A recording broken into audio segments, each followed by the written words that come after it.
Right now, you're not doing the job to our standard, and so you don't belong in that restaurant.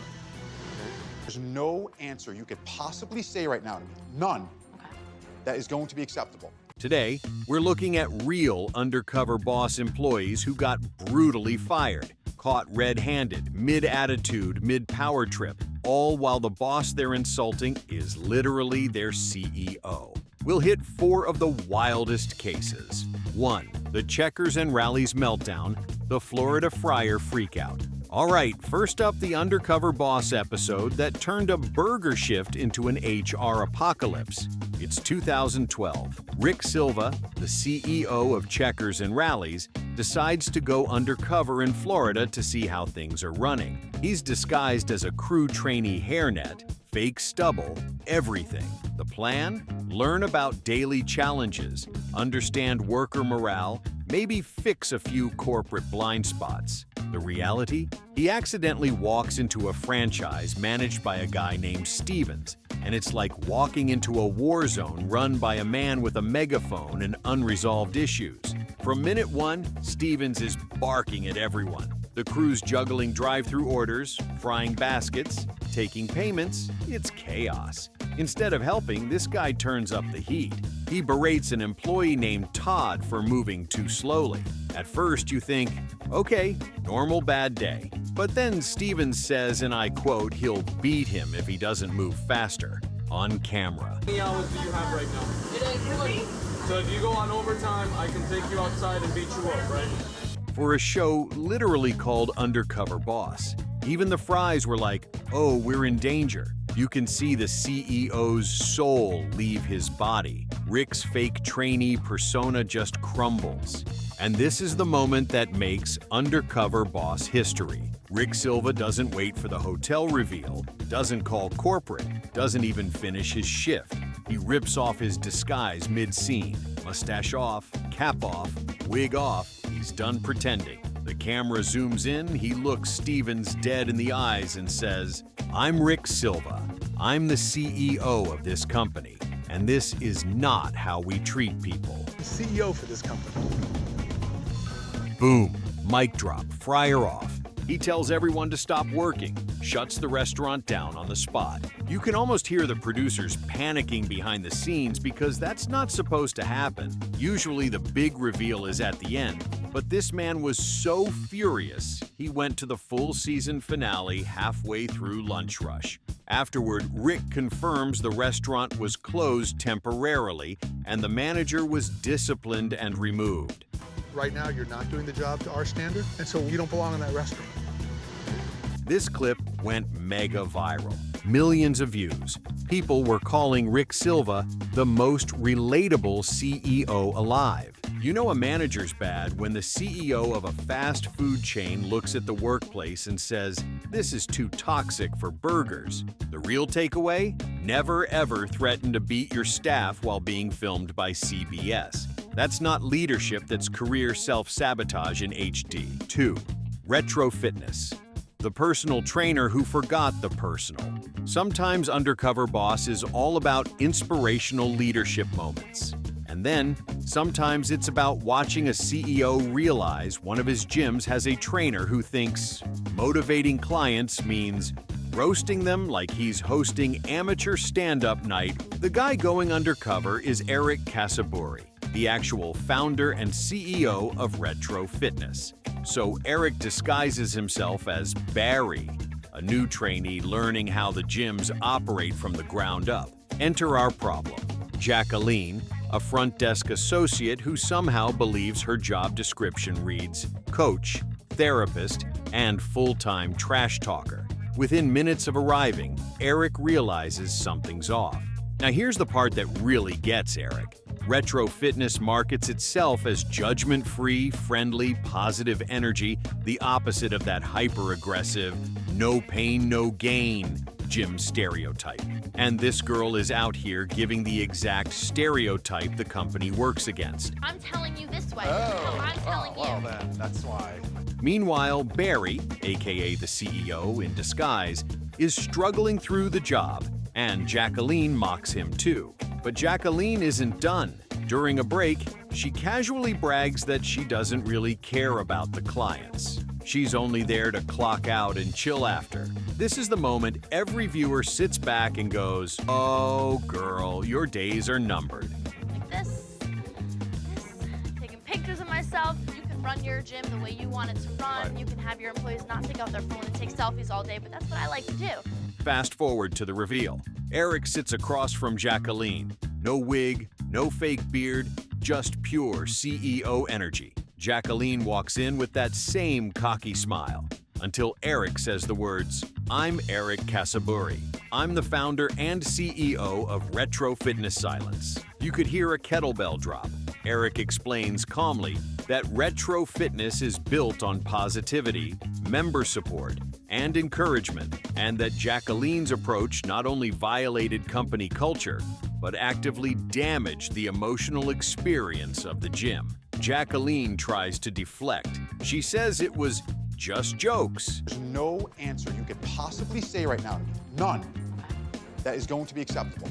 Eric doesn't budge. Then, Jacqueline is removed from her position and terminated from the company after review. No sugarcoating, no, "we'll rethink your training" approach. No, "here's a second chance." I can't have you behind the counter like this. I'm disappointed, Jack. We have to part ways. Eric's reasoning was crystal clear. Retro fitness is not about shaming people. Making someone feel small shouldn't be part of any fitness program. 3. Hooters, the bean-eating disaster. And now, we go back to the prehistoric days of Undercover Boss when everything was new, the disguises were terrible, and no one realized that acting normal still meant being on camera.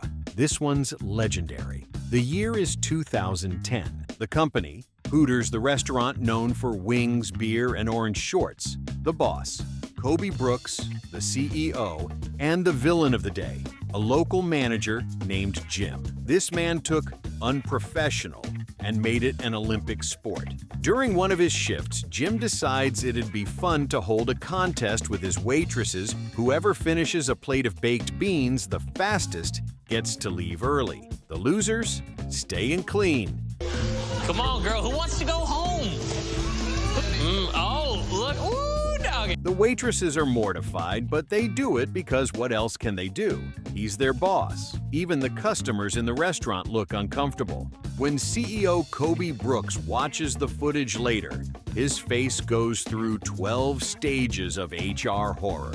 He can't believe this is happening under his brand name. So when Jim comes to the final reveal meeting, Kobe drops the nice guy CEO voice and goes full disappointed principal. "Jim, that behavior was inappropriate and degrading. It's not what Hooters stands for." The way that you interact with the girls, quite frankly, is inappropriate.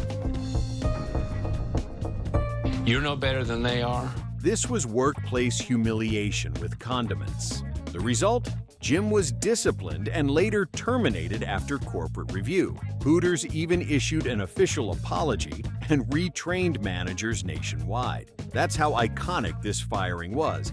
It changed actual policy. Imagine having to explain that firing to your next employer. "What happened at your last job?" "Well, I accidentally invented the Hunger Games." Almost fired, but still fired in spirit. 4. Boston Market, the manager who mocked his own staff. Now, if you thought we'd seen peak cringe with the Hooters bean race, buckle up. Because Boston Market served up something worse than dry rotisserie chicken. A manager with zero filter and an ego the size of a buffet table. The episode aired in 2014, featuring CEO George Michel, nicknamed the Big Chicken, by staff who went undercover to experience the daily grind of his comfort food empire. The man wanted to connect with his people. What he found instead was a masterclass in how to lose your job in under 15 minutes. Enter Anthony, a shift manager who thought sarcasm was a leadership strategy. From the moment new trainee George walked in, Anthony starts roasting everyone within range: employees, customers, the company itself. He even jokes that he only shows up because the food's free. But then Anthony takes aim at one of his own workers, a young team member struggling to keep up. Instead of helping, he starts mocking the guy in front of the customers, saying, Maybe he should work at Subway. At least they move slower there. The room goes silent. Even the mashed potatoes are like, we didn't sign up for this energy. Later that shift, Anthony doubles down. He brags about ignoring company procedures because nobody checks. He even admits to tossing out safety rules to save time. The man's doing a live stream confession while being filmed for a corporate spy show. I'm gonna say like 75% of it is true. They'll throw a hissy fit, and I'm just like, no, you don't have the right to do that. You can't do that. So by the time the reveal rolls around, George Michel has had it. He walks into the final meeting, drops the disguise, and says calmly with that "dad about to ruin your weekend" tone, "Anthony, I'm not a new employee. I'm the CEO of Boston Market." Who are you? My name is Sarah Bidorf, and I'm the Chief Brand Officer of Boston Market. No. And you're on Undercover Boss. Cue stunned silence.